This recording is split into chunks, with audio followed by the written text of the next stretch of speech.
Brad, welcome back to Austin. Parker, good to be here, man. Last episode with Pierre, we went real deep on the difficulty target and the difficulty adjustment. Today, we're going to talk about mining in ERCOT generally, grid mining, but also talking about the broader market and how Bitcoin mining fits into that. So we'll inevitably get deep, but appreciate you being here and recording. Got Brad Cuddy from Cholla Inc. What does the hat say? Never stop exploring? Never stop exploring, yep. We've got to figure out if that was a Gideon Powell original or if it was passed down, but love the hat. I shot him a text, no answer yet, so. Not yet? TBD. All right, we're going to dive right in to an actual example of how Bitcoin mining is interacting with the ERCOT grid in terms of winter storm and around scarcity events. And then we'll kind of come back up for air to talk about how different levers, why things are happening. But there's a chart that ERCOT had put out during Winter Storm Heather in January of 2024 that the storm spanned 2 or 3 days, and the price of power effectively increased from $15 a megawatt hour to, on a log scale, looks like $750 to $1,000 a megawatt hour, and approximately 1.1 gigawatts of power, specifically large flexible load, came offline. The power price came back down, basically peaked, came back down. Another scarcity event, this time almost 1.6 gigawatts of large flexible load came offline. And then there was a third peak, and similarly. So talk about the actual incentives that are driving that and what might be happening to create a scarcity event in ERCOT during the winter, and then how ERCOT helps manage that and how Bitcoin miners play into it. Yeah, I think this is really hitting on the beauty of Bitcoin mining in ERCOT. It's a completely economically rational responder to a price signal. You can see there that they have a line drawn at, 120 megawatt hours is like a assumed average of break-even price. Right, 122 megawatt hours, which is what ERCOT had calculated as what they viewed Bitcoin mining's break-even being based on a S19J Pro, which is just interesting that someone at ERCOT is doing this math, presenting this to ERCOT. Yeah, when Evan Neal was at ERCOT, he was in the weeds. He's a Bitcoiner, so we had one of us in there. He's since left, but I digress.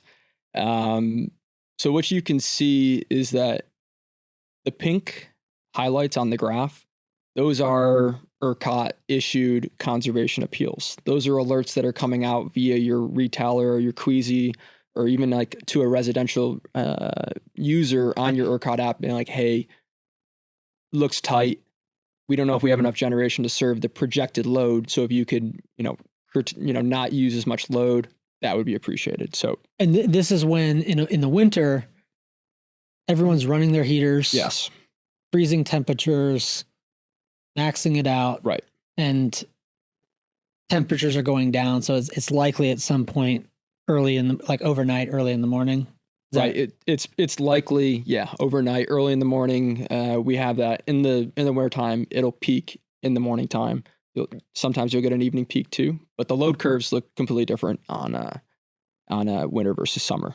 But here, what you'll see is the blue, which is the total large flexible load, start to step down as that price line, the black line, starts to go up. So the miners are doing this purely off of like an economically rational decision. Like if you're making $120 a megawatt hour and power costs $200 a megawatt hour, you're losing money. It's a quick way to go out of business. Like, you do not want to be doing this.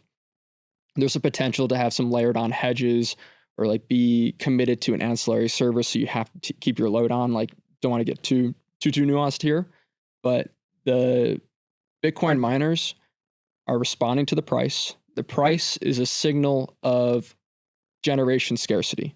As generation becomes more and more scarce, it goes up and up the generation offer curve, and it settles at the lowest price generator that clears the market. And so in this situation, there was less and less generation. They're likely hitting the ERCOT operating reserve demand curve. That's a long string of ERCOT. Oh, yeah, sorry. Yeah. ORDC? Yeah. Operating reserve demand curve. And so that basically, when ERCOT gets to, I think it's 2,000 or 3,000 megawatts worth of reserve capacity left, meaning latent gen that can turn on, like when load and gen is within $2,000, they start increasing the prices to send the right price signals to have every generator turn on, whether it's like this old steam generator, whether it's a marginally economic coal unit, like they're sending the price sky high and then hoping that the market responds and, acts rationally in an economic basis. And Bitcoin mining does here. And so on the other side, exactly. Yeah. Because the price is going up and nobody wants to eat $1,000 or $2,000 a megawatt hour. It's a very quick way to lose money. So if someone is looking at the chart, when this winter storm starts, there's about 2.2 gigawatts of large flexible load, which in your mind, is that virtually all Bitcoin mining? Yes. Yeah. Practically speaking. Yeah, there is. And we'll talk about why that's the case, but just wanted to touch on this now, that as the market price started moving up before the first conservation notice, about 500 megawatts had already come offline. And then as the price ramped further, another 1 gigawatt of power came offline. And a Bitcoiner would look at that and say, like, that's Bitcoin mining helping the grid. But this interesting note from ERCOT, which is basically saying not all large not 100% came offline, but making that point. Right. But then basically the market price comes down, the large flexible load comes back up to like 1.9 gigawatts. And then the next time there's a conservation notice, 1.6 comes offline. Yeah. But just talk about the relationship there. Like it's a request to 100% of the market, right? Even like grandma and grandpa at their house. This isn't a notice that's going out just to Bitcoin miners. Correct. Yeah. This is an ERCOT wide notice conservation appeal. And you can even see on that third section, there wasn't even an ERCOT conservation appeal, which is indicated by the pink, but the Bitcoin miners responded to the price anyways. And it's interesting because the price, if you look at it, the price on that third peak goes higher, yeah. But there's not the conservation notice. So is that because they have more generation available? I'm not sure on this specific, that specific peak. It could have been, they were forecasted a warmer temperature and it actually was colder. So they didn't have the time to put out a conservation. Nobody's going to read it at 3:00 in the morning if this is like a morning hour peak. Or it could be that there's more to system reliability than just price. So they might have felt that they had enough operating reserves to satisfy enough ancillaries or whatever it might have been. But there is more to reliability than just price. And then the last thing, because I have a few of these charts, we won't bring the other ones up, but to lead into the broader discussion, it is relevant that ERCOT is looking at this and tracking it and paying attention to not just what's supposed to happen in theory, but what's happening in practice. But that if we looked at a similar analysis that ERCOT had done in 2022, there was approximately 1.5 gigawatts of large flexible load around a scarcity event on the grid to start. And then in 2023, 1.9 gigawatts. And then this example that we were talking about from September 2023 to January 2024, 2.2 gigawatts. So this amount of large flexible load continuing to increase. Approximately how much Bitcoin mining is on grid in ERCOT today, would you estimate?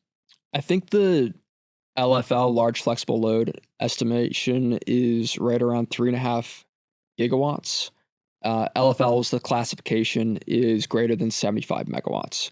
There's also a lot of miners sub 75 megawatts, whether it's transmission level, but just on a 50 megawatt interconnect, or distribution level like that we are too. So if you add all of that up, I think we're probably in the high 3 gigawatts, maybe low 4 gigawatts. And to put it all into perspective, total system-wide peak load, I think, is 85 or 86 gigawatts. So it's a significant portion. And is that fairly consistent between the summer peak and the winter peak? Or is that 85, 86 gigawatts of power being demanded summer peak? Do you know? That's the summer peak, but we are shifting towards most likely to being a winter peaking system. Interesting.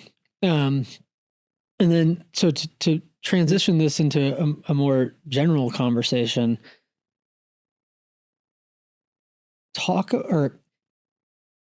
what in your mind allows Bitcoin mining to be flexible when other sources of demand for power on a grid system are not, and how that benefits the grid?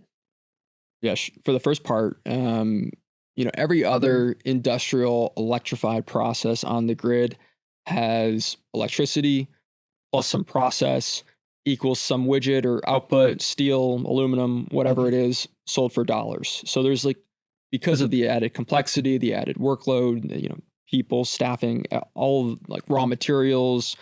If you don't finish a smelt, maybe it doesn't go all the way through and you have to throw something away.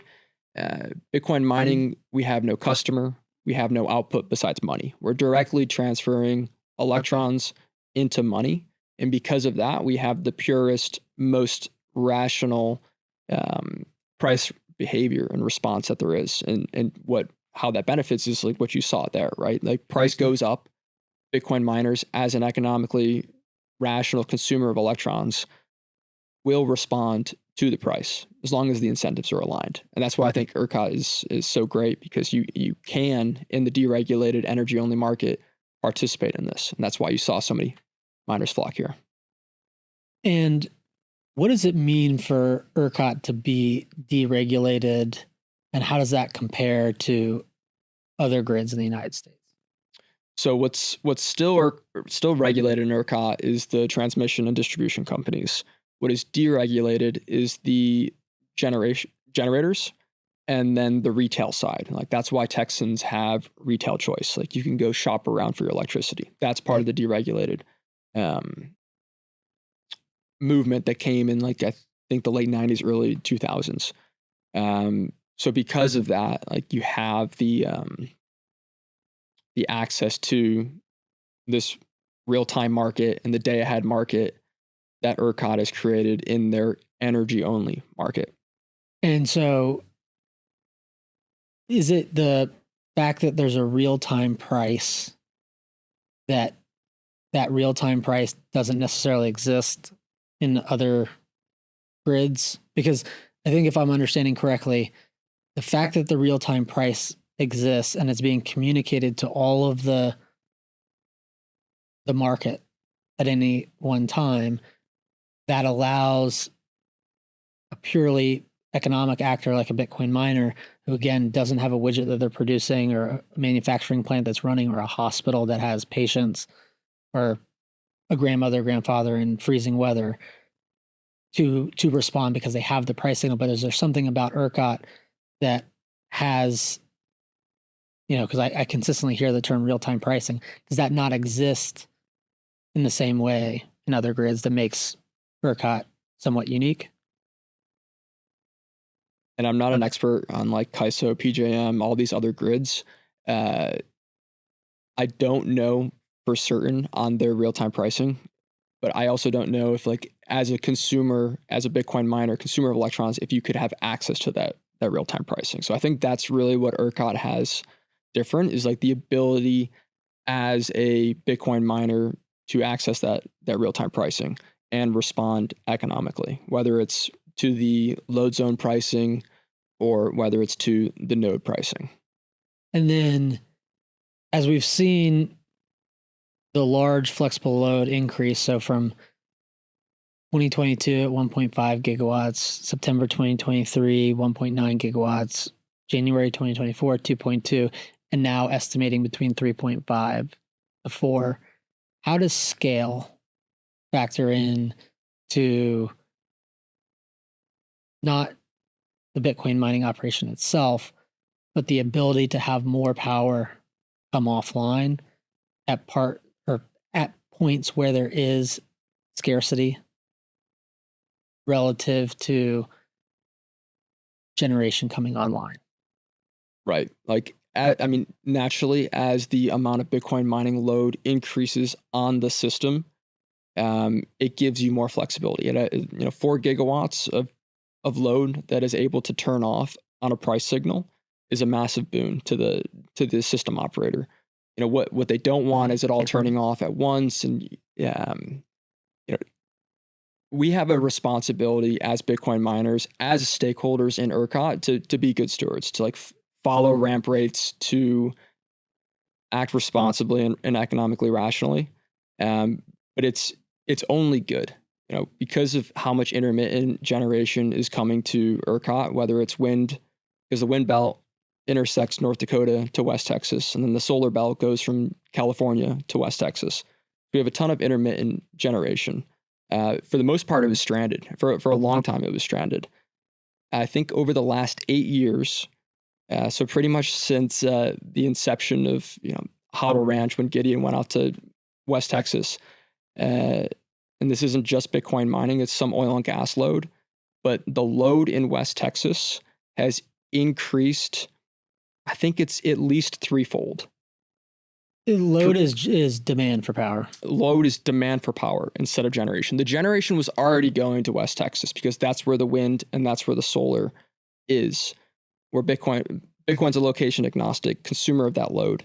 It doesn't need to be close to a city center. It goes where it goes where it can. It goes where it wants. Where the power is cheapest. Power, exactly.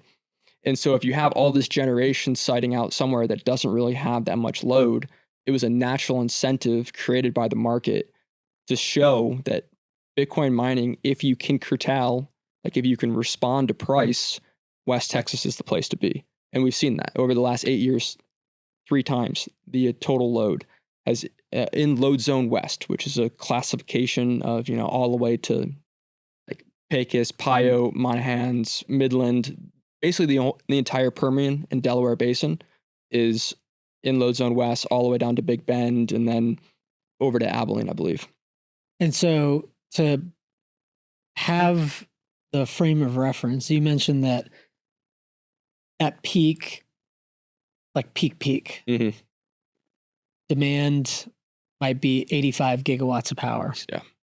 And Bitcoin mining might be 4 gigawatts. That if it were only 100 megawatts, the ability for the market to feel an impact of that to solve a problem is lower. But what's functionally happening, and again, power has to get to specific points on the grid, that it's, just to use a rough example, everything's more complicated than this, that as demand is going from 81 gigawatts to 85 gigawatts, 4 gigawatts coming offline versus the highest cost generators coming online is what helps mitigate maybe that price ceiling that the entire market would have to bear. And so as Bitcoin mining represents more, at least in peak times, it can help solve a larger problem for greater scarcity events. Correct, because we're not on when the price is going high. Like $122 a megawatt hour is 12 cents a kilowatt hour. Most people's delivered power in the entire greater United States is greater than that price, where pretty much all Bitcoin miners are off. Right. And this was in January of 2024. Hash rates increased significantly. So that perceived break even or marginal break even for Bitcoin miners might actually be lower at 6 cents or 7 cents a kilowatt hour. Who knows what it is, but that it's not static. Two concepts, and we'll talk about one of them first. You talked about ramping down and ramping up. Somebody might generally understand Bitcoin miners responding to price signals, but ERCOT's, the Electricity Reliability Council of Texas, that talk about the actual challenge and why having to balance supply and demand is not just a market function, but a reliability function of the grid itself. And to go into a little bit of detail when you were talking about the importance of how, say, a large load might ramp down or up to be not a steward, but a good market participant. Right. Yeah. Ever since Winter Storm Uri, which every Texan remembers, ERCOT's been in the limelight, as much as they don't want to be. But for those people who are not familiar with Winter Storm Uri, it was actually before my time here. It was 2021, I believe. Yeah. It was a cold snap that lasted something like 9 days, and there was various reasons for it, but price went to the cap. But at that time, it was $9,000 a megawatt hour. Generation was unable to black start. Pipelines were freezing. It wasn't sunny, so the solar wasn't producing. No wind. It was like a black swan through and through. But it ended up with a lot of rolling blackouts. And when people lose power and it's super cold and you can't turn on the heat, our young and our old are susceptible to that. And so there was deaths that was associated with it. It was top of mind for everybody. And that just highlights how important it is for ERCOT, especially because it is an island and system. And I'll just explain that real quick. Yeah, if you could. So the entire eastern part of the United States is under the Eastern Interconnect. It's all electrically connected. The entire western part of the United States, everywhere from Washington State down to like New Mexico over to Colorado and maybe like the bordering Nebraska or whatever, is electrically connected. So they have all that generation, all that spinning mass. They've got nuclear here, you've got solar there. Like there's a lot of support from the entire grid. Okay, like how much could it actually support? It's so far away. Well, like electrons travel at the speed of light, and like, not to get too technical, like they don't actually travel, blah, blah, blah. But it's very quick. And so with all of that system-wide generation, all that system-wide load, the interconnect can support fluctuations, voltage fluctuations, generator trips, load trips, just because of its inherent size. ERCOT is completely electrically isolated. It is essentially, you could imagine it an island. It has like small DC ties, like direct current. That's what I thought. My understanding was that there were some ties, but I don't know enough to know how or to what extent. Yeah, so a couple gigawatts of DC, but the thing is, our grid doesn't run on DC. It runs on alternating current. It's 3 magnets spinning around, generating current. It's like that spinning mass is what generated our electricity pre-wind and solar. And so that creates the alternating current that is like the heartbeat, the 60 hertz of our grid. So the DC doesn't help support that. So it gives us a little bit, but it doesn't give us the support. And so why ERCOT was so unique is because of that islanded situation. Like it has to rely on itself. And so because it has to rely on itself, it needs to prioritize reliability, right? Like you said, it's in the name. I got in the weeds and I forgot a little bit of the question, but so like talking about the function within ERCOT of why or how loads, how they ramp up or down from an actual grid reliability standpoint is a concern beyond just price volatility and Bitcoin miners responding to price to come off that how they do that Right. is consequential, but just talk about that concept. And I think something to highlight too is that, you know, Bitcoin mining as a load might get a lot of criticism for like, oh, it goes off too quick, like it's not following a ramp rate, or it's, previously the conversation was, is this even real? Like, is this just going to go away? I don't think we get enough credit because we are able to like very, very fine tune our load. Most load that is on the grid is like heating load. It's totally blind to ERCOT. They have no visibility into this. Bitcoin miners, if they qualify as a controllable load resource, they're able to submit their load curve into ERCOT, so they have complete visibility. All generation submits their generation stack into the curve. On the flip side, submitting the load side into the curve allows ERCOT to match, help with system reliability, ensuring that the frequency is in that, and it has like the range of 60 hertz. It has to be like within a very tight band at all times, correct? Yeah, and like that would be supported via ancillary services like fast frequency response, regulation up, regulation down. It basically will request, say frequency goes too high, meaning the generators are spinning too much. You need to bring load up to bring the frequency down. Say frequency goes too low, means not enough generation on the system. You bring load to match. And so that's something that Bitcoin miners are participating in. However, batteries are able to do it pretty well. So they have kind of eaten up most of that market. But Bitcoin miners are in other services like non-spin or ERS. And these are like all basically ERCOT has, because there's no capacity market, it's just energy only. They have some different ancillary demand response is basically what this gets lumped under, but the technical term is like an ancillary market. The ancillary market has different products that can be bid into as a load or as a generator. And so Bitcoin miners can provide these ancillary services to ERCOT. And this is, like, for example, the controversial riot filing in like September during an EEA event. They committed their load to be an ancillary service. They said, we will stay on and we will only be curtailed when you tell us. So they ignored the price. You have to have a hedge to do this. Otherwise, it's not economically rational. But they used their Bitcoin mining as a way to support grid frequency or voltage or whatever it was. And by doing so, they are paid.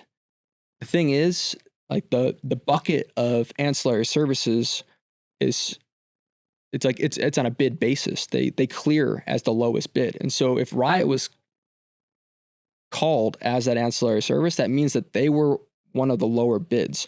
So as batteries and Bitcoin mining reduce the cost to bid into the ancillary services, all ERCOT stakeholders benefit from it. Right? Because if I'm interpreting that correctly, because if they weren't there, somebody with a higher bid. Correct. It would have been a steel mill or a heavy industrial that wouldn't have that fine nuance control of being able to like step down, 20% of your load every minute over the 5 minutes to get down to certain targets, right? Like you can fine tune Bitcoin mining. Like each miner is 3 kilowatts, right? You can selectively curtail to bring, if they tell you to go, I want 1,000 megawatts to go to 654, like Bitcoin mining can do that. Could a steel mill do this? No. Could a refinery do this? No. Batteries, yes, they could also do something like this. And then generation on the other side can also ramp up to a specific capacity as long as they have that. But that's like something very, very unique with Bitcoin. And maybe the highest level importance of this is that if the demand for power and the generation of power is not lined up at all times, and if that frequency is in imbalance, then that's where you get blackouts or brownouts. And if there was a crazy event where the potentially the whole grid could go down. Is that fair? Yes, like voltage out of sync, frequency out of sync. Yes, it can all. That's the main concern. And historically, before Bitcoin mining, the primary way that load and generation, demand and supply were balanced was by supply changing. Correct? Like generators coming up, down. Is that fair? Yes, it was by generation. And then bringing that to the way that Bitcoin miners come up and down is that because each rig could be controlled on an automated basis, it can be very precise. But even though it might be good from a market standpoint, if it's 500 megawatts came offline, if it shut off unpredictably, the ERCOT not knowing it or based on some ramp down schedule, it could actually have a negative effect. Yes. On reliability. But because it is so flexible and because it can be controlled as long as they are in sync with the grid operator, then it can be a real asset. It requires a partnership. You can't just be flipping the breaker on 1,000 megawatts on a 85,000 megawatt system. Like it requires you to be a good steward. It's every large industrial load has to do something like this. There's procedures to be there. Like we're playing big boy games. Like we are 4 gigawatts in an 84 gigawatt system. We are making a material impact. We are a large consumer of electricity in Texas, and like it's time to put on your big boy pants and act like it. From your perspective, and clearly ERCOT's paying attention to how large flexible loads, aka Bitcoin miners, are performing in practice. From your seat, how do you think that ERCOT views Bitcoin mining, and what in your mind is their level of understanding? Not to say any express knowledge, but just your general perception. Yeah, I think overall the perception is continuing to trend more positively. Like it's on us as market participants and stakeholders to be involved and be engaged and be good stewards. Like we need to be showing up to these large load working group meetings up at ERCOT. We need to be having the conversations with the system operators that are like in the room, operating the system and talking about what Bitcoin mining can actually do. You know, we're in the weeds, right? We're Bitcoiners. We've got into the Bitcoin mining industry. Like we know what we can do, but it's a matter of it's still a matter of education. Like you still say mining Bitcoin, and like you'll get mixed responses. But I do think really it's an ongoing conversation. We can't rest on our laurels. Like Bitcoin mining in Texas has succeeded because the Texas market was the most primed to receive the Bitcoin mining shift post China ban. But it's not guaranteed. Like the rules can change in ERCOT. New markets can, like a new rule in the market could be implemented. Like it is on us to make sure that we are still successfully selling ourselves and performing to the standard that we are talking about. I do think that, you know, overall the value is seen. Like there's like you can see right there on the chart that, you know, Bitcoin miners, large flexible loads are responding to price. Like we are doing what we said we were doing. Is there room for growth and is there room for improvement? And can we get those like last 100 or 200 megawatts down? Like, yes, like that should be the goal of the industry to optimize as much as we can. But like time and time again, Bitcoin mining has proven to be a mutually beneficial addition to the Texas grid, because we're consuming the hours that are cheap. We're consuming the hours where like we are incentivizing more generation to come online. You know, we're on, depending on your break-even efficiency, 75 to 95% of the time, maybe even 99 depending. But you're off on those stress events. If you're off on those stress events, you are net positive through and through to the grid. And like it's starting to feel like we are getting some respect, and they do understand like what's going on. And yeah, that's okay. That's a good place to move to next. Before I do, I just want to reinforce something that you said. I think I don't know what year it was. Maybe it was 2023. There was because ERCOT is, I don't know what the right way to say this is.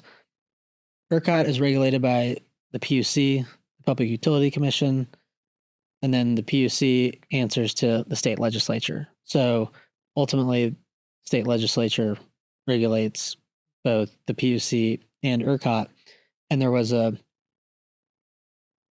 bill that Senator Lois Colcourt's put out that would have capped Bitcoin mining participating to a certain percentage of one of the ancillary service programs. And again, the summary of ancillary services is a tool in the toolbox for ERCOT to help balance supply and demand to keep the grid reliable. And that's a perfect example of why education is important. Because even if ERCOT is understanding it and being able to see in the market and being able to interact with the actual stakeholders, people at the State House need to understand as well. Because in the example you gave, if it wasn't for Riot being there, then the cost of the system would have been greater. And there might be nuance in terms of having a diverse market to ensure that the market is competitive, but having that education informs policy. But for somebody, because I think this happened, I know this happened when Riot went to have their second site in, I don't know if it's their second site, but their second large site in Corsicana.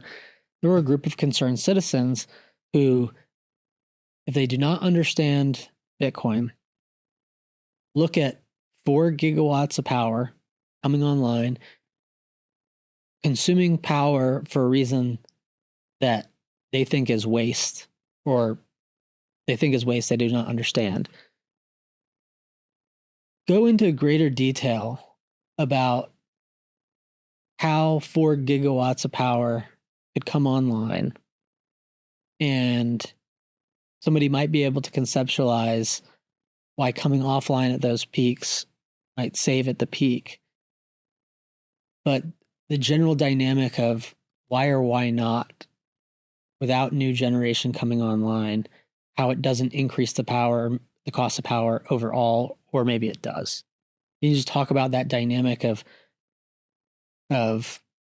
maybe how power is priced, how it's absorbing power that might not be being utilized in off peaks and then coming offline, just that general dynamic to help articulate for somebody who wouldn't otherwise reconcile a lot of demand 24/7 or mostly 24/7 coming on with a fixed capacity of generation. Yeah, and you touched on it and you mentioned it, it's just a better utilization. Like these nat gas turbines, these solar farms, these wind farms, they're already in the ground. They already exist. But the 70% or something like that of all energy is wasted. Is that 70 energy, but it's not electricity. But yeah, and what I was going to ask is that 70% of electricity capacity. Yeah, like ERCOT's capacity is much high. Like, and forgive me for not knowing the number, but it's over 100 gigawatts worth of capacity. We're only hitting 85 gigawatts of system-wide peak, right? And for short periods of time for certain days of the year. 0.5% of the time is when that's actually happening. And overnight, maybe your load is only down to 50 or 60 gigawatts.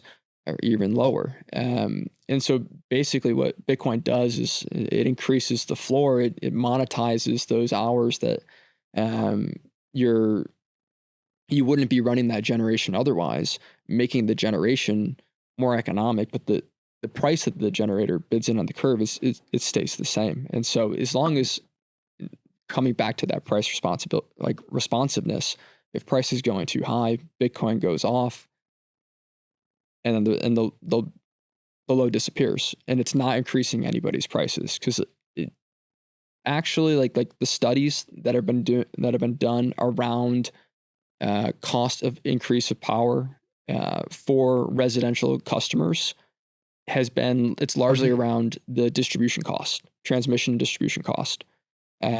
Transmission a smaller portion of than distribution, and distribution is getting power to residential buildings, apartment complexes.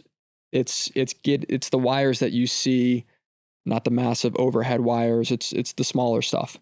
That's the lion's share of why our electricity prices are going up in Texas specifically. Doug Lewin had a podcast talking about this.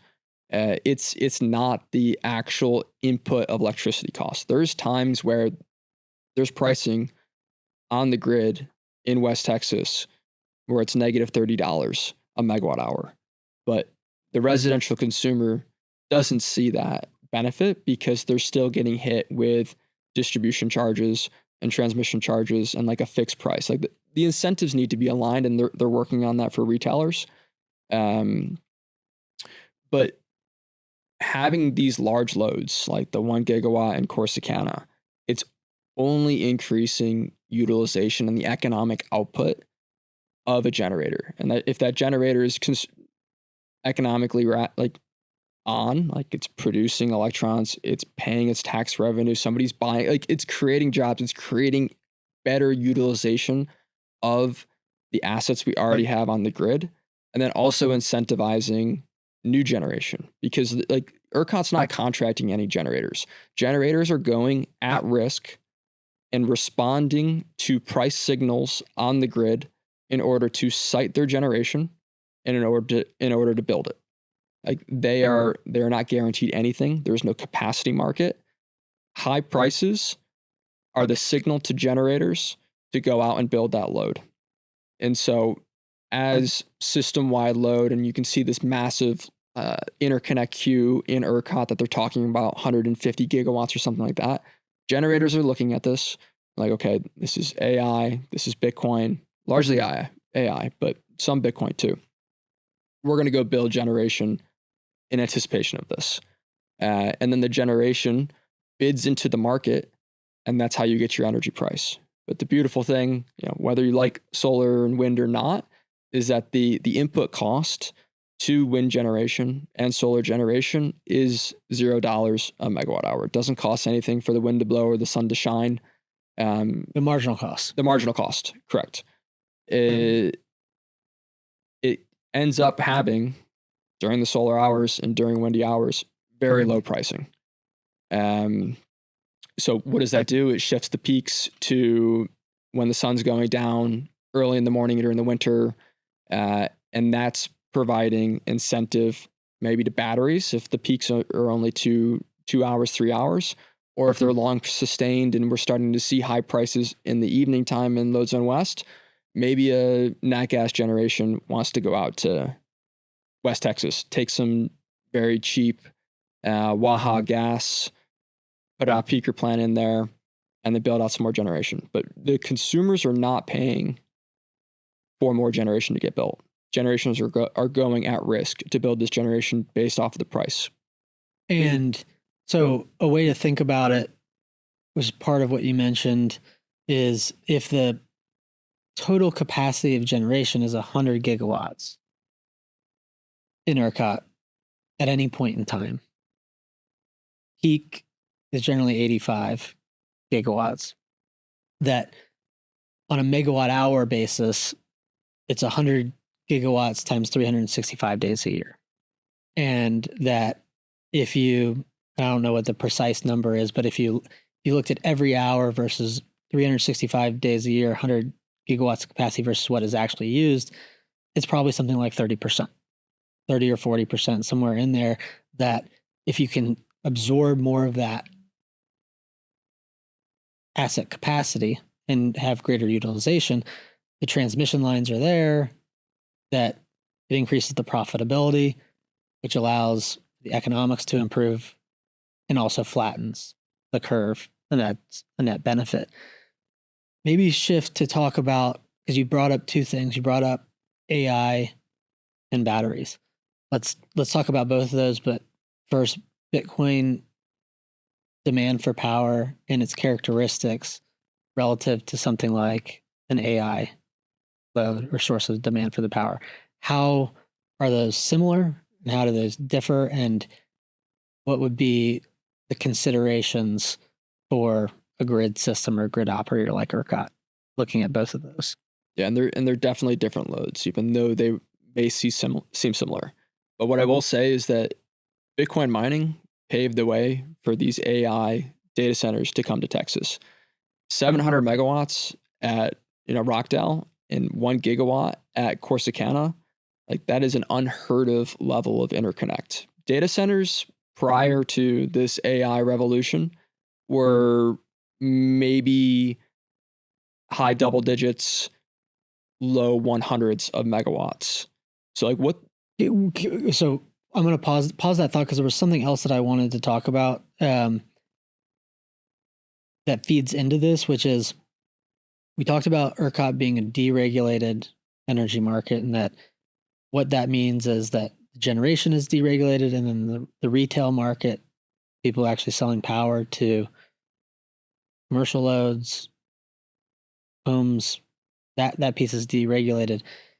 The transmission and distribution is regulated, and there's a process to being able to interconnect Correct. to the grid, and that's a long process. So talk, maybe distinguish between the regulated pieces and the deregulated pieces, and then how that factors into this discussion of how long of a lead time it might take to get a 500 megawatt site online and connected to the ERCOT grid, or a gigawatt site.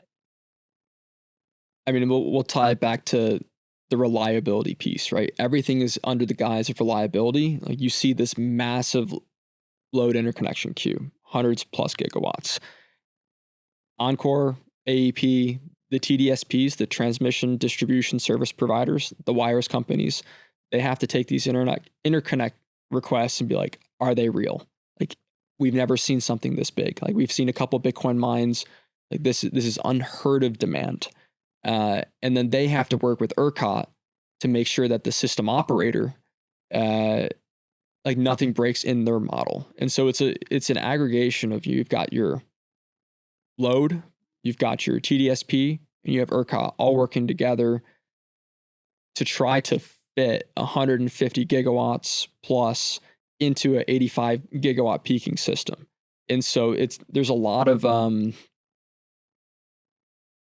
basically it's unprecedented. Like they haven't seen something like this before, and this amount of growth is, utilities grew at maybe single digit percentages. Post COVID, ERCOT was growing maybe 6, 7, 8%, which is a very, very, very high rate compared to everywhere else. We're talking like estimations of 15% of able to actually get done, but what they're requesting is 150% of what the ERCOT total system-wide peak is right now. And so that's wild. It's absolutely insane. And they're right to take a step back and be like, is this real? Like, do we actually have to serve this load? And so these AI data centers, there's different types of data centers. Like you've got the models, the training the models that can be, you don't need as good of latency. You don't need to be in the city centers. Those might be the ones competing with Bitcoin miners, like going out to deep West Texas, going to stranded assets. Then you have inference compute, what's actually running your ChatGPT answer and query. Humans are okay. They're all right with waiting a little bit. We understand that, like, okay, it's got to think for a second. That inference compute, that's closer to the city centers. And then you've got the edge, or whatever. But right now, what we're seeing in Texas is Dallas is a hotspot. South Dallas is a hotspot for AI compute. Then you've got north of Austin, you've got Samsung, you've got the Gigafactory. Like, data centers are coming there, but you do have them coming all the way out to West Texas, and that maybe is where the intersection of Bitcoin mining and AI compute will be. Galaxy just contracted with CoreWeave for their entire capacity, and so what we're seeing now is Galaxy Digital. Yeah. Okay, they're mining. Their mining business is their Helios, their flagship site, has completely decommissioned the mining infrastructure and is working towards converting to strictly AI HPC for CoreWeave. But say just for a single site, say if setting aside this crazy amount of forecasted growth based on all of the requests that have been put in, you want to get a 500 megawatt site online in ERCOT. What does that process look like, and how long does it take? Good luck is what I would say right now. Everything has more or less ground to a halt. We came in at the right time, and we were early, and we were able to secure these interconnect requests. They still have like an obligation to serve, and the TDSPs have the obligation to serve. What is TDSP? Transmission and distribution service provider. However, the time to interconnect now for a large load, we're talking years and years and years down the road. Like, there is no easy access to power anymore. That has been more or less taken up within the last year or two with all this increased load interconnections. And so the reason why the AI data, a Bitcoin mining data center, might be so valuable to an AI operator is the ability to access large amounts of power without having to get a new interconnect approved through ERCOT. Yeah, I think we're going to see this, and I mean, we're already seeing this. Building out generation and power infrastructure is a matter of national security at this point, right? Like, we're betting on AI. It's an arms race, and it comes down to who has the most energy and power and electrons. And so it's imperative that we do so. Right now, they're trying to get all capacity that's left on the market.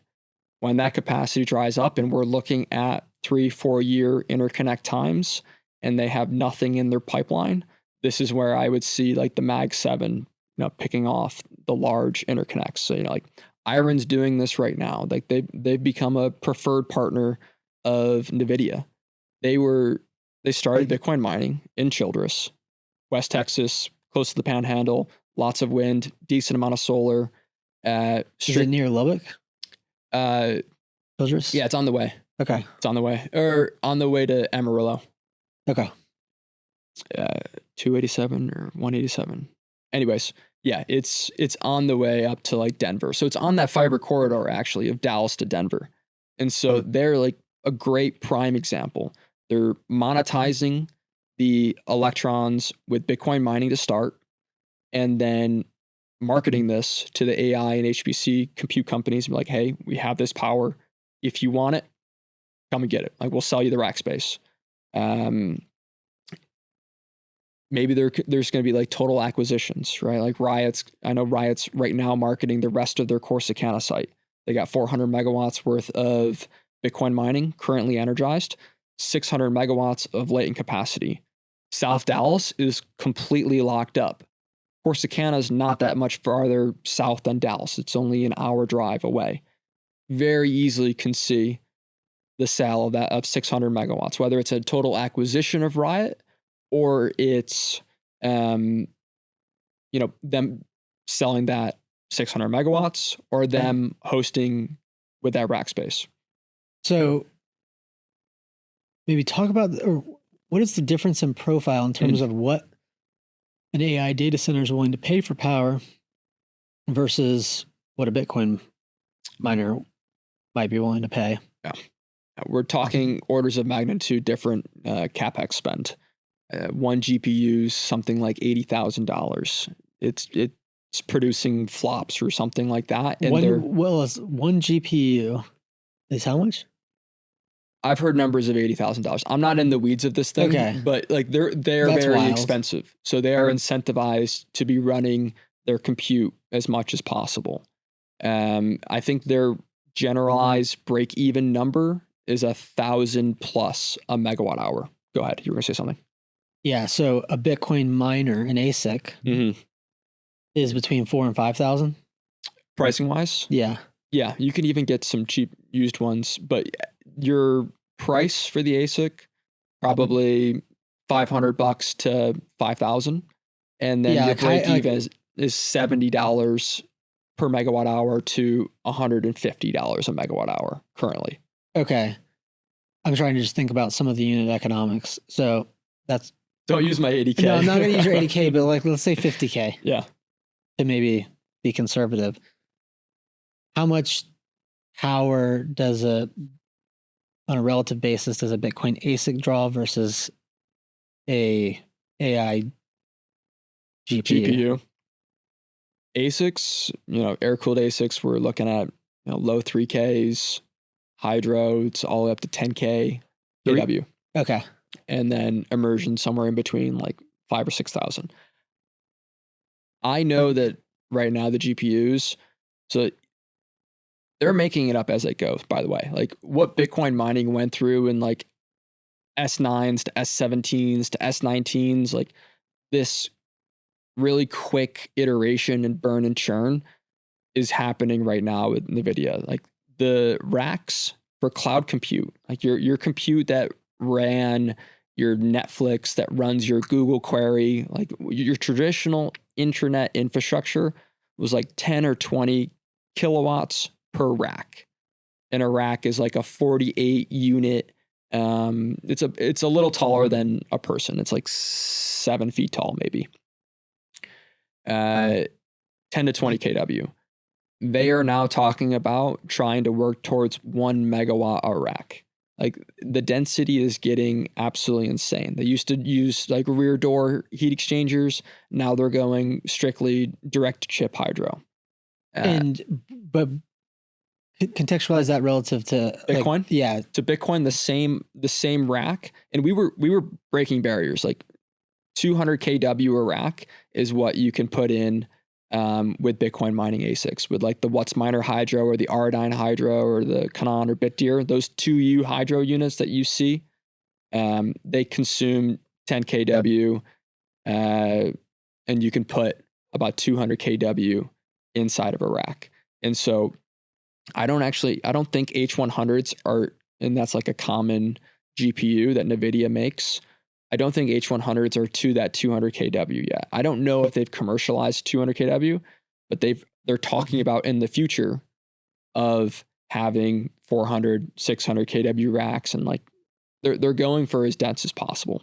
As and maybe this is a shift that's happening because of AI, is that the shift from GPUs to Bitcoin ASICs, the power density of Bitcoin ASICs was far greater than the power density of a legacy GPU, but maybe the gap is shrinking because of the NVIDIA chips and AI. Is that? We were 100% more dense before. Like I was saying, like 20 kW was what your normal rack's heat capacity was, or power capacity. 200 kW is what Bitcoin was. This was, like rewind 3 years, 20 kW data center, 200 kW Bitcoin mining. they're catching up. I don't think they're at 200 kW a rack yet, but they do plan on passing us in like rack density. And my understanding is that the build out of an AI data center is far more expensive, something like on the order of magnitude of 10x the cost. That's less consequential than they're willing to pay way more for power. And that is because whatever their end market is, their revenue source is greater than Bitcoin's on a power per unit economics. Is that fair? Yes. I mean, their CapEx is higher, but that's course, their cost. But their willingness to pay, and you said potentially up to what per megawatt hour?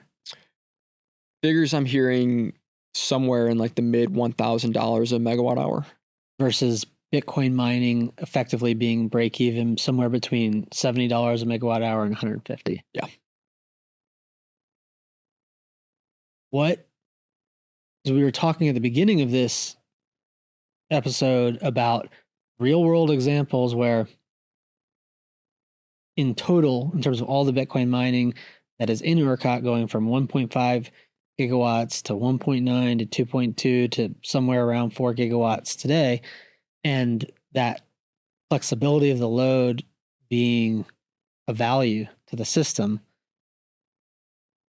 is AI flexible? Why or why not? And talk about that in relation to the nature of the differences in the load. It's a good question, and I think it's still yet to be determined. Like Google has put out some white papers talking about load flexibility. They all know that flexibility is important. They know you can't just be running, 99.999, like they call it the 5 nines. So like 99.59% uptime is what the industry standard for a data center uptime was. And if they want to maintain that, they know that they can't rely on the grid to do so.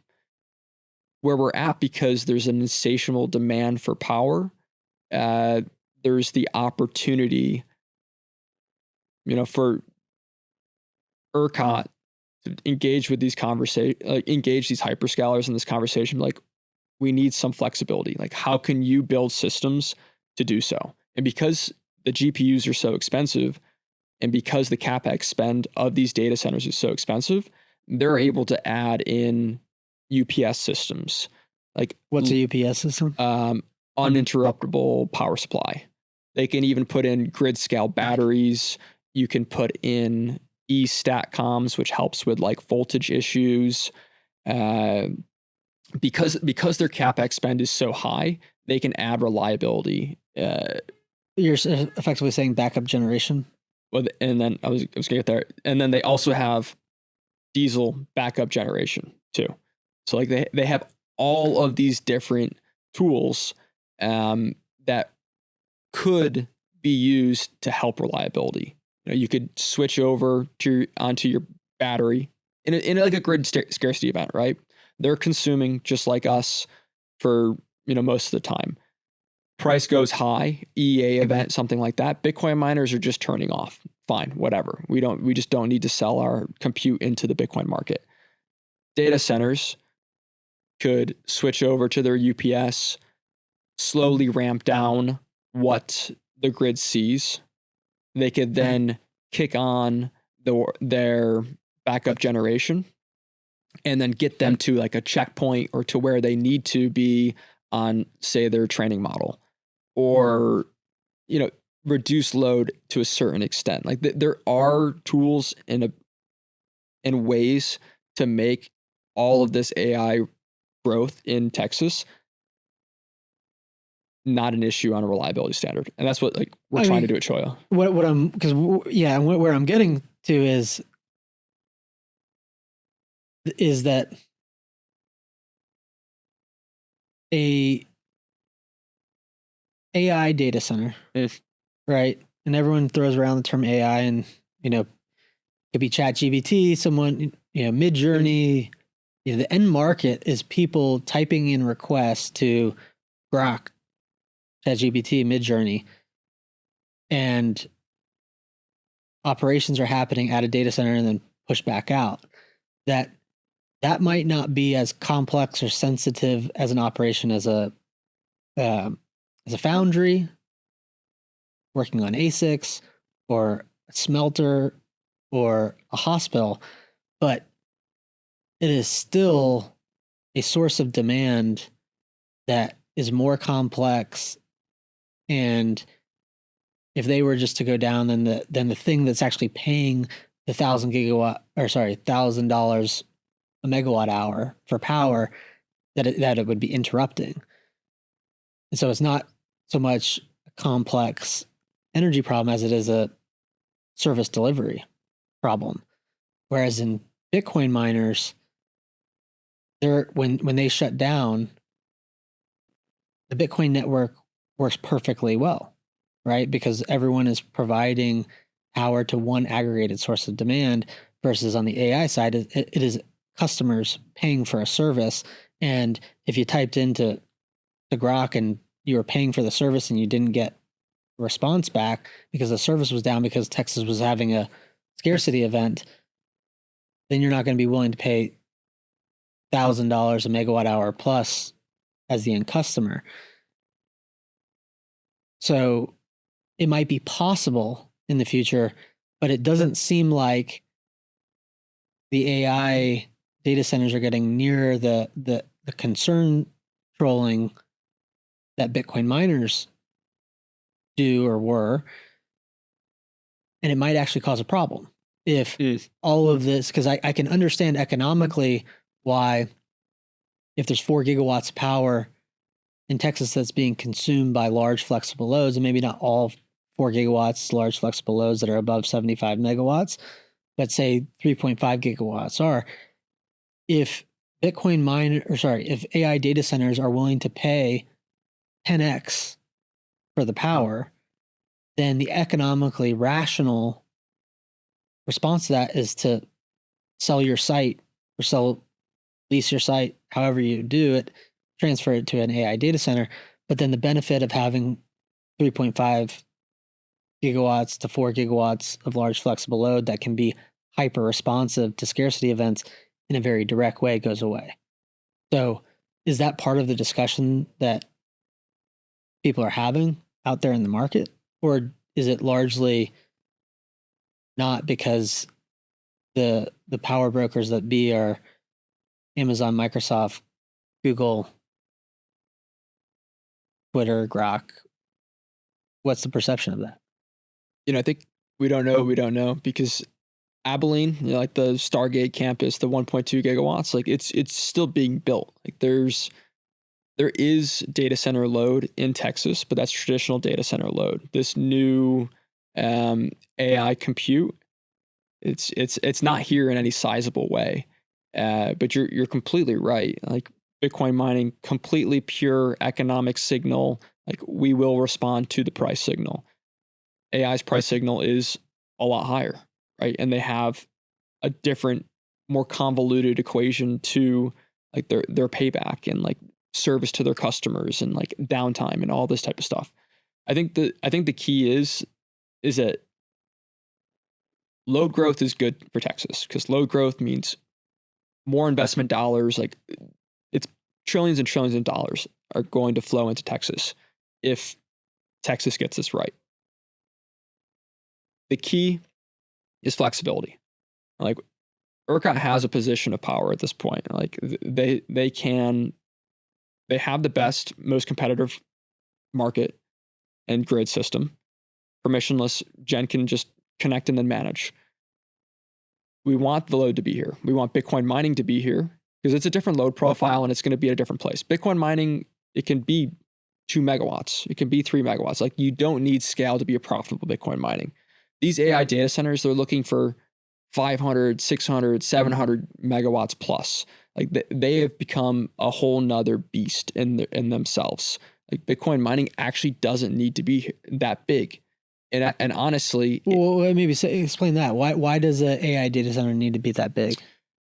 It has something to do with like just having shorter networking runs between the whole entire cluster of GPUs. I'm not an expert here, but Okay. like No, I'm not just looking like for close proximity of all the GPUs in one location helps them on their training. And so training's it's like what you were talking about of like querying Grok, that's inference. So that's one type of compute GPUs can give. The other compute is like training the model that Grok is querying.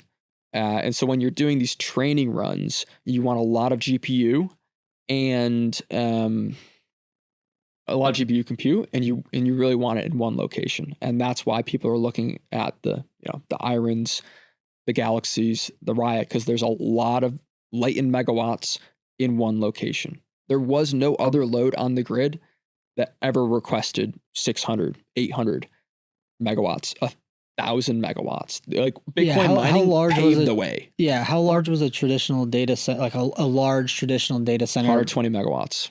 Right. So there are at least 10 that I know of 300 megawatt sites in Texas. Correct. And so the Bitcoin miners effectively built sites that could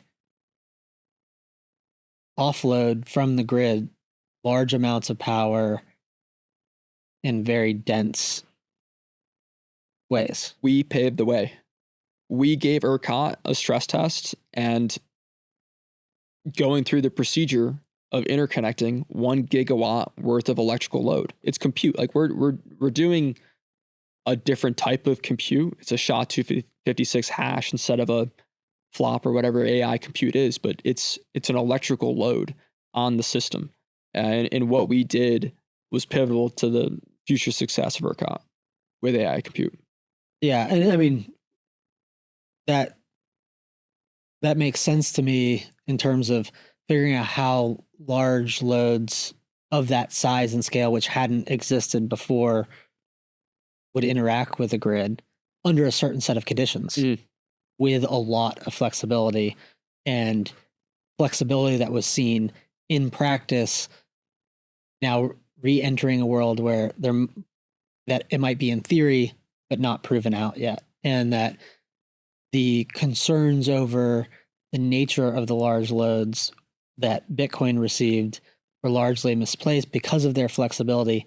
But it might be the case that with the lack of flexibility, or at least not having a model proven out that allows for that flexibility, so I couldn't imagine a diesel, if there's a 500 megawatt site, having a diesel backup generator that can materially replace a large amount of what might be going on at an AI data center site at any point in time. And it's not to say that, hey, there should be an incentive to service all large loads and to incentivize more generation to come online, but you might be looking at a very different load profile because of the economic incentive model for AI companies that differ significantly from Bitcoin companies. How now, pivoting now to, so we talked about AI, you mentioned also batteries. Bitcoin mining is a form of demand of power, load, AI form of load. Batteries can be both demand, and it's not generation. It's not actually generating power, but it can stores power and can supply power back to the grid. Talk about Bitcoin mining and how it can be a service to the grid relative to how batteries have a place where they complement each other, what one can do that the other cannot, vice versa, and where they potentially compete. Yeah. So you see now that pretty much any solar farm that is being built is being co-located with batteries. Batteries help improve the economics of solar farms. Bitcoin mining would do so too. Where I see the main difference of Bitcoin mining. Before you go into that, yeah, we had one of your Cholla interns. Yes. In here a month or two ago, I believe a Texas A&M student. Yeah, Robert. Yeah, he was explaining something about why there's a benefit to having a battery co-located with solar, not just to have overcapacity to be able to serve a consistent amount, but like actually from a technical perspective, that there's something about frequency that was a little bit over my head that allows for frequency management by first putting solar to a battery and then connecting the battery to a grid. Is that, am I wrong there? I could have totally misinterpreted. You are 100% right. Like the batteries have such fine nuance to the amount of power that they can inject, that's why they're taking the lion's share of the ancillary market, because they respond so well. So yes, it is true. Like it will smooth out any fluctuations, and that's why the AI Fluctuations in frequency, like output, okay, or generation output. Okay. And so that's why data centers are also implementing innovative battery solutions.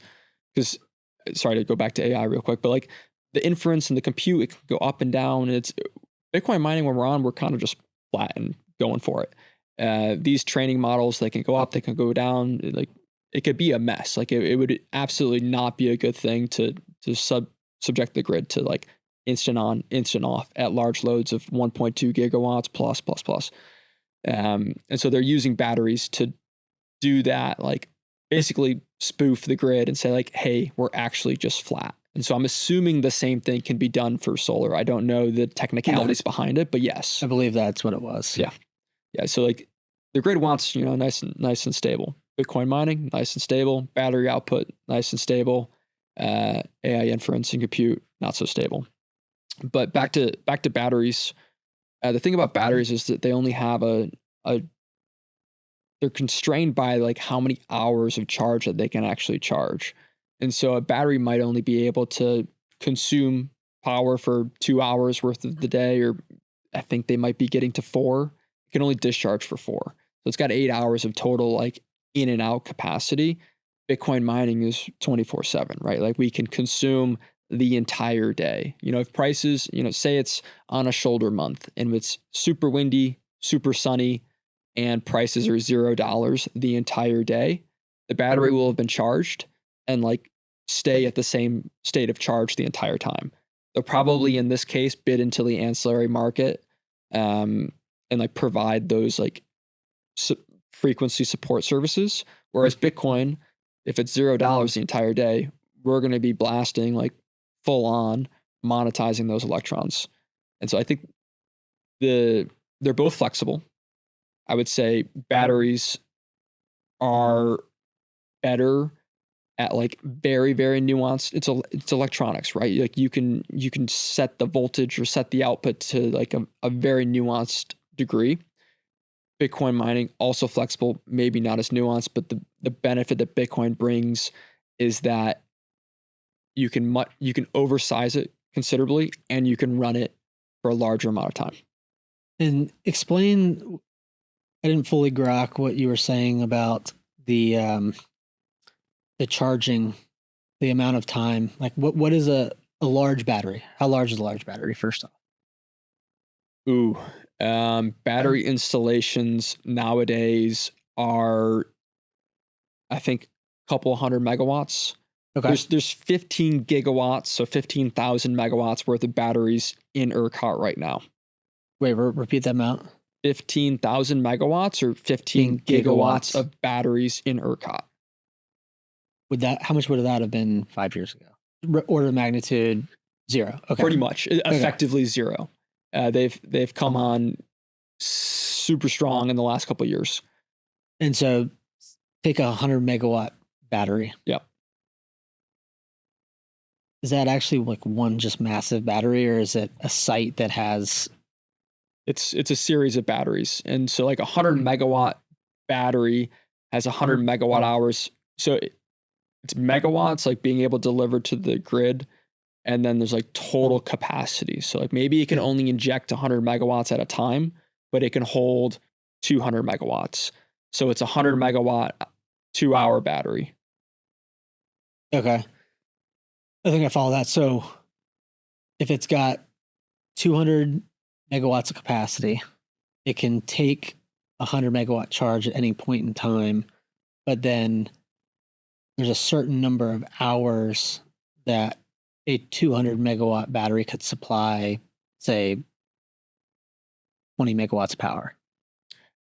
Yeah, I think it's based off of, and forgive me for not knowing this, but I think it's based off of the inverter size. Like, I don't expect you to be an expert on everything. I'm looking for, general knowledge here. yeah, I believe the way it works is that it's based off of like the inverter, like how much you can convert from DC to AC and send through it. So say you have a 400 megawatt pack and you can send 200 megawatt hours through it at a time.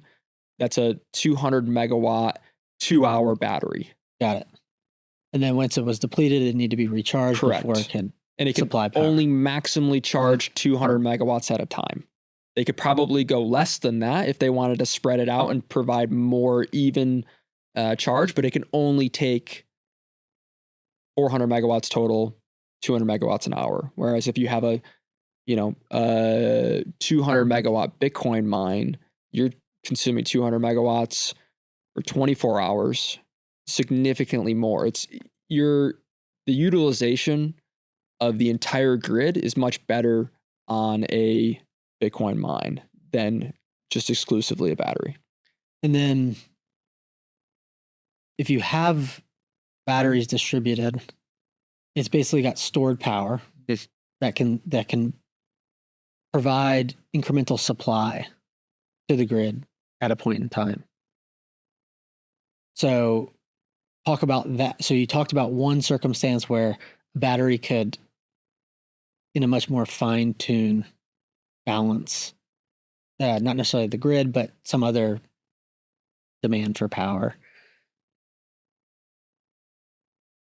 Talk about the scenarios where Bitcoin mining could help balance the market for power more effectively in a broad, like at scale, versus batteries. Like conceptual scenarios. I think the unique thing about both of them is that they're location agnostic. Like you have, well, as a battery, you are injecting as a generator and like injecting to a. They consider batteries generators? Yes, I think they're considered both. They get the treatment of both. And so, like, we're getting back into the weeds of ERCOT here, but like as a battery, you're injecting at the nodal price. As a load Bitcoin miner, you're drawing based off of a zonal price.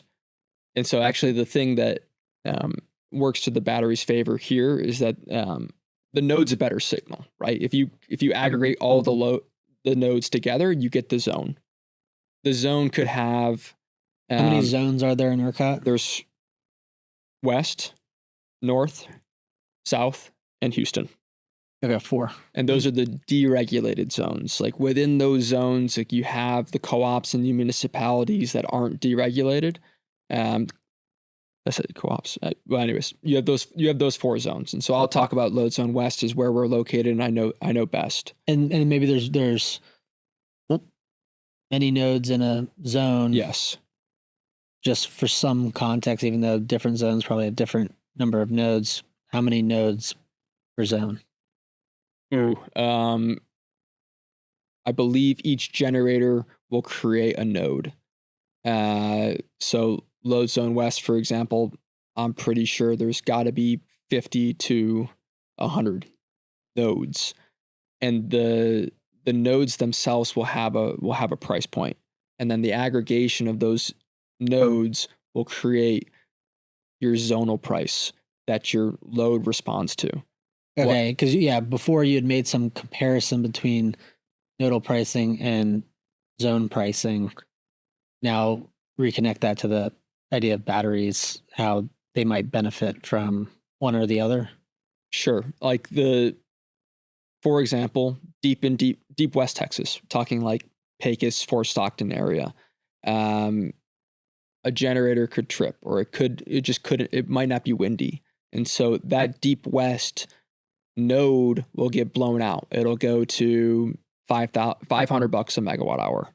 And then based off of that high price, the zonal price for the load increases, but it might not actually reflect the electric grid conditions on the eastern part of the zone in Abilene, right? You're 400 miles away, multiple buses away. Like, they're not very electrically connected.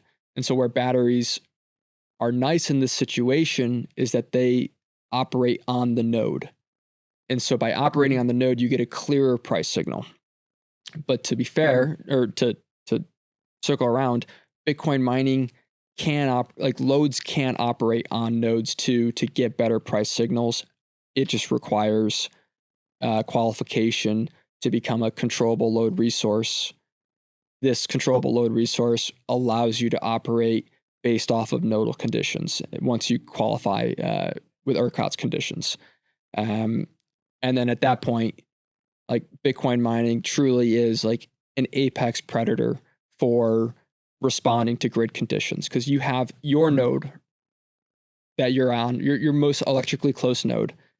If you're responding to the prices and conditions at that node, that is the clearest signal for scarcity or abundance that there is. And so if prices are cheap, there's abundance of electricity, and you're consuming. Price gets blown out just at your node, and you can turn off. That helps like spread it back out and like reduce that node's blowout. And then that improves the prices for every single person in that zone, because not everybody can be a CLR. And so, if I'm thinking about this correctly, if a generator trips, then either a Bitcoin mine could come down if it caused prices to spike, or a battery could replace that power. Or both. Or combination. Yeah, it's not mutually exclusive. Like, they can both respond to the proper price signals. Or as demand is increasing, a battery could provide more power, where oftentimes there are people that will say Bitcoin is a battery. My view, it's a bad analogy, because it can't provide incremental power to the market. Correct. It can turn down and allow a generator that was providing it power to have that power go somewhere else, but can't replace the power. Right. So it's that if you need more power or need more generation, a battery could provide that more efficiently, where a Bitcoin miner could not. Yeah, just for 2 hours, right? But the Bitcoin miner could stay off as long as the economic signals that the generation asset has stayed tripped, like some type of issue. And so it might be the case where, and I'm not saying in a specific circumstance, but a battery might provide the first relief to price signals, but then if it's needed for longer, the Bitcoin miner would be more responsive. I think it would be, depending on the price of power, right? I think they would both respond to the price. But Bitcoin, like, the battery is capped to its level of response, although it is injecting, right? It is providing that power support. Bitcoin mining can stay off for longer. Like, another really good example of this was this summer. I can't remember the month, but the batteries discharged for the solar ramp in the afternoon, as the sun batteries is discharged, injected into the grid. Like, they sent power into the grid as the sun was setting and solar was coming off of its ramp.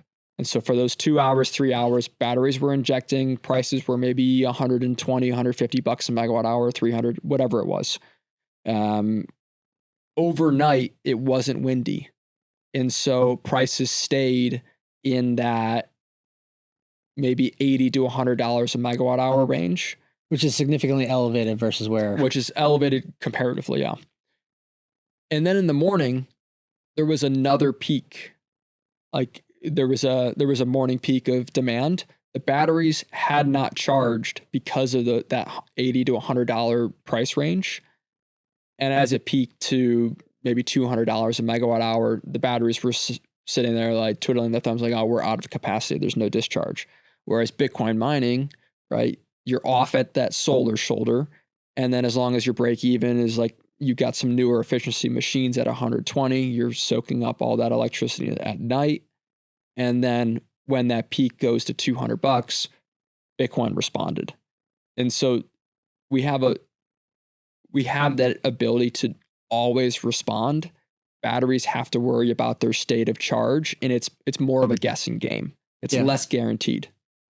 So they can both be complements, and they can both be responding at the same time. Correct. And be, or you could think about that as being competitive to how they're providing or how they're responding to price signals. ERCOT needs everything. We need gas, we need solar, we need batteries, we need wind. Like the more it grows, the more load grows, the better Texas does.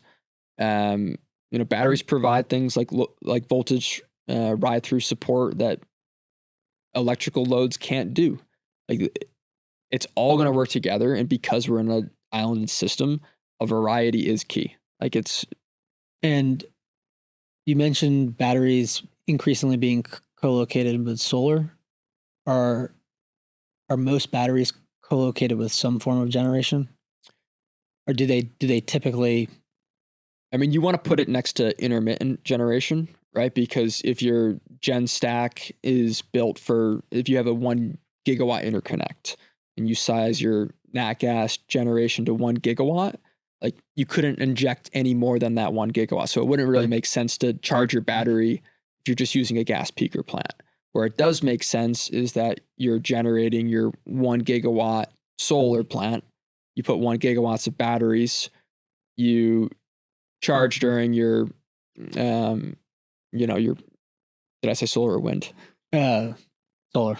Solar. You charge during your sunny time, and then you have 1 gigawatt worth of capacity to sell on those times where you literally can't be injecting into the grid when it's in the evening time. And then if you talk about, not you, but just if we look at the landscape from, somewhere between 2017 and 2019, Gideon and Cholla went out and, from my knowledge, built the first greenfield substation that was 50 to 100 megawatts, ultimately to be 100 megawatts in terms of a phase. But that was the first greenfield substation for Bitcoin mining. Virtually, there was Bitcoin mining on the ERCOT grid in 2020, but in terms of getting to 4 gigawatts today, 5-6 years ago, it was very de minimis. Similar with batteries. You said it was something like 15 gigawatts now today of battery power. So a lot has changed over the last 5 years. If we look 5 years into the future, specifically on the Bitcoin mining side, where do you see the scale going? And where's Cholla most focused today in terms of participating in how you guys see the market changing? I'll hit on Bitcoin mining. Bitcoin mining is a unique load profile to AI compute that we are competing for power against. I do think that you're going to have less of these mega miners, hundreds of megawatts, and you're going to have more distributed 50, maybe even sub 75 to avoid the ERCOT large load classification. And then you're just opportunistically siting these around areas that have an excess of power generation. You're going to have Bitcoin mining behind the meter at wind farms that are just putting like a floor PPA on that wind farm, helping to monetize the excess energy there, and then just dealing with like a 60 or 70% uptime. I think the days of the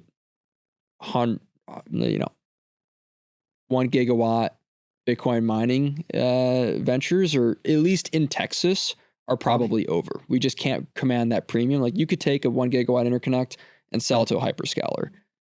Of course, this is all like given the data that I'm seeing now with AI. Like, is AI a bubble? Like, we're not going to get into that. Like, Right. will things change? Who knows? But if it's on the current trajectory, I think that Bitcoin is going to just continue to be like the pioneering species. Like, we're going to go co-locate next to the intermittent generation. We're going to go co-locate, wherever these large data centers don't want to go.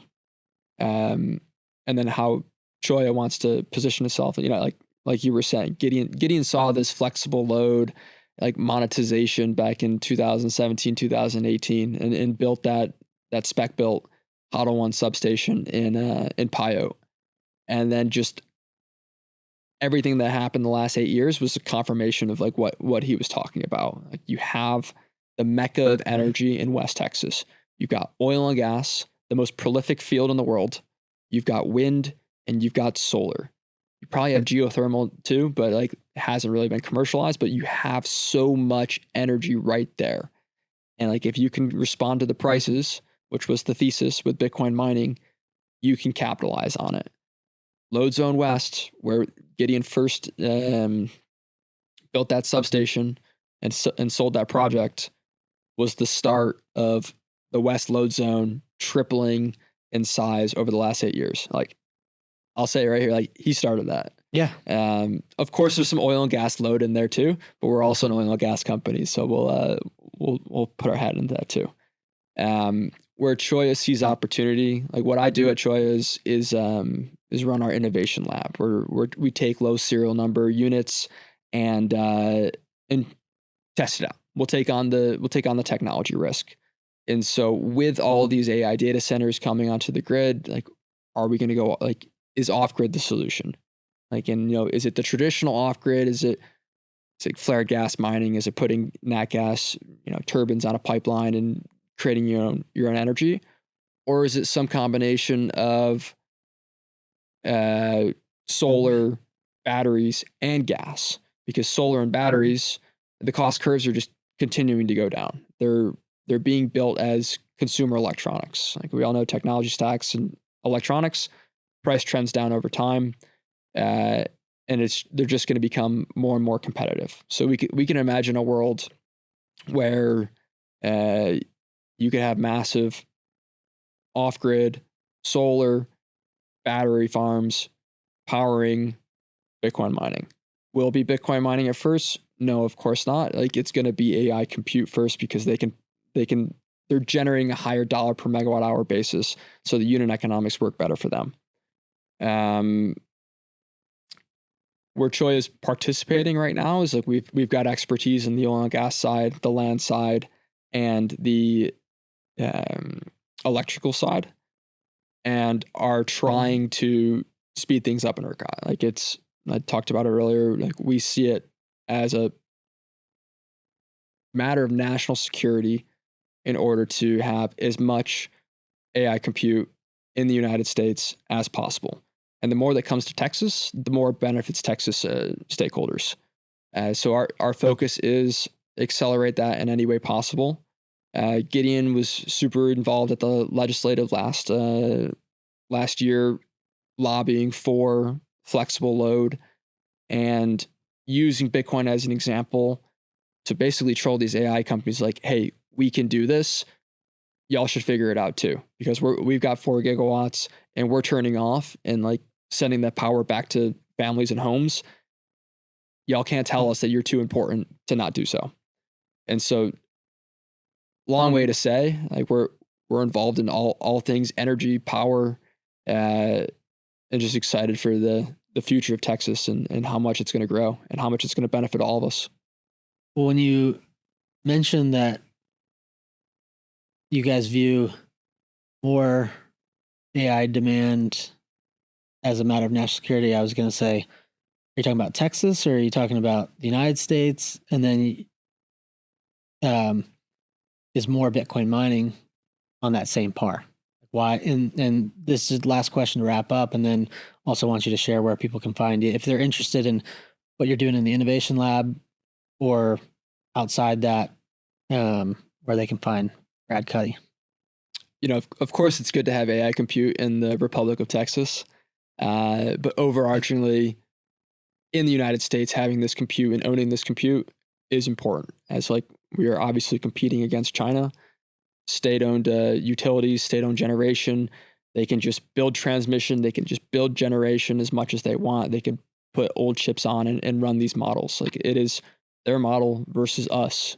Like will America's will to innovate, the capitalism structure that incentivizes growth and innovation and thinking outside the box and allowing entrepreneurship, will it win? I don't know. I hope so. I believe so. But how do we ensure that we do what we can to make it win? Access to electrons, which is the input to all this compute. Like that is like our North Star at Cholla. And then for Bitcoin mining, of course, I want as much Bitcoin produced in the United States as possible, because I want Americans to prosper from energy-backed freedom money. I can see a world as AI continues to gobble up jobs. Maybe their AI agents start transacting with each other. Like Bitcoin will be a part of this, and like we all know it. How do we make sure it's a part of it? So one, on the Bitcoin mining side is like what I'm trying to do. We are a complement to the grid. We're important for ERCOT. Like we're here to stay. We're not competing against AI. It's a different class at this point. But of course, decentralization. Like not all Bitcoin mining needs to go to Texas. Like it's a pioneering species. It should go where it's needed. Bhutan, great example. My favorite one. Like the government of Bhutan having 12,000 Bitcoin on their balance sheet because they said yes to BitDeer mining on their stranded hydro is the coolest thing ever. But long live ERCOT, long live Texas, and then you can find me at I think it's _Brad Cuddy _ on Twitter, LinkedIn too. I got a pirate flag and laser eyes, so pretty easy to find. But really appreciate it, Parker. Yeah, appreciate you coming on, running the innovation lab at Cholla Inc. In many ways, ERCOT at a great scale is an innovation lab for the rest of the nation or the world to pay attention to. So appreciate all that you're doing individually and that Cholla is doing. And thank you for coming on the show. Glad to have you in Austin. Great to be here. All right. Thanks, Parker. Yep.